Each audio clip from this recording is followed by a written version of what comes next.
सामने टॉपिक है variation of gravity, यानी कि जो ग्रेविटी है अर्थ पे कैसे डिपेंड करता है। अर्थ पे ग्रेविटी कहाँ होता है और कितना होता है, मैक्सिमम कहाँ होगा, मिनिमम कहाँ होगा, यही जानना है।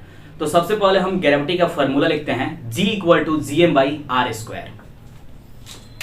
G equal to G M by R square. अब G क्या है, ग्रेविटी है, ग्रेविटी ऑफ द बॉडी, कोई भी बॉडी हो, अर्थ हो, जुपिटर हो। कैपिटल G क्या है, ग्रेविटेशनल कांस्टेंट है। M क्या है, अगर हम यहां अर्थ पे निकालेंगे तो मास ऑफ अर्थ हो जाएगा, जुपिटर पे निकालेंगे तो मास ऑफ जुपिटर हो जाएगा, मास ऑफ अर्थ। R क्या है, रेडियस, अगर अर्थ का निकालते हैं तो रेडियस ऑफ अर्थ, जुपिटर का निकालते हैं तो रेडियस ऑफ जुपिटर, तो रेडियस ऑफ अर्थ का हम निकालेंगे तो आर ई लिखा जा सकता है, आर से रेडियस, ई से अर्थ, तो रेडियस ऑफ अर्थ है, यहाँ एम ई लिखा जा सकता है, मास ऑफ अर्थ। ये फॉर्मूला हमारे सामने है, G equal to G M by R square. ये है अर्थ, और ये जो है इक्वेटर है, और ये जो है पॉइंट पोल का पॉइंट है, यानी ये इक्वेटर और ये पोल।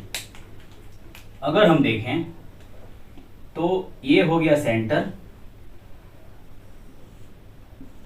तो ऐसा कहा गया है, ऐसा साइंटिस्ट मानते हैं कि जो अर्थ के सेंटर से इक्वेटर का रेडियस होगा, अर्थ के सेंटर से इक्वेटर वाला जो डिस्टेंस होगा उसको हम रेडियस बोलेंगे, तो ये रेडियस बड़ा होता है और ये क्या होता है, छोटा रेडियस होता है। सीधा अर्थ में हम समझाएं तो अर्थ के सेंटर से पोल तक पहुंचने में कम डिस्टेंस कवर करना पड़ेगा, और अर्थ के सेंटर से यहाँ इक्वेटर तक बाहर निकलने में ज्यादा डिस्टेंस कवर करना पड़ेगा, यानी कि ये वाला रेडियस बड़ा होगा, ये वाला रेडियस छोटा होगा।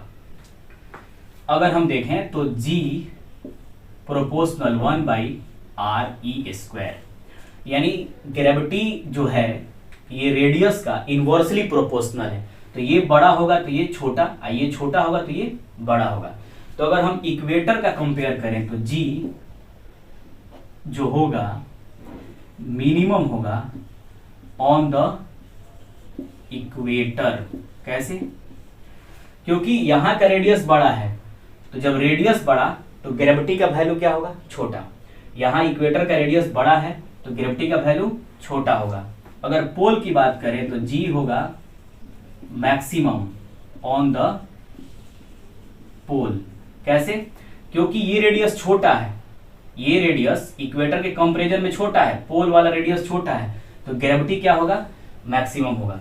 यानी पोल पे G मैक्सिमम होता है और इक्वेटर पे G मिनिमम होता है, क्योंकि इक्वेटर का रेडियस बड़ा है तो G इनवर्सली प्रोपोर्शनल रिलेशन रखता है रेडियस से, तो G छोटा हो जाएगा। यहाँ पोल का रेडियस छोटा है तो G इनवर्सली प्रोपोर्शनल रखता है रेडियस के साथ रिलेशन, तो G यहाँ पे मैक्सिमम हो जाएगा। एक और आगे चलते हैं, G जो है डज नॉट डिपेंड्स ऑन मास, यानी ग्रेविटी मास पे डिपेंड नहीं करता है। ये प्रोपोर्शनल लिखा गया, ये मत समझिएगा कि मास बढ़ा देंगे तो ग्रेविटी भी बढ़ जाएगा, ऐसा कुछ नहीं है। ये समझाने के लिखा गया कि जो G है वह मास पे डिपेंड, ये प्रोपोर्शनल नहीं होता है, ये डिपेंड ही नहीं करता है, यानी ग्रेविटी जो है मास पे डिपेंड नहीं करता है। Gravity does not depend on मास, इसको लिख देते हैं, gravity does not depend on the mass of the body, यानी कि ग्रेविटी मास पे डिपेंड नहीं करता है, किस पे डिपेंड करता है, रेडियस पे।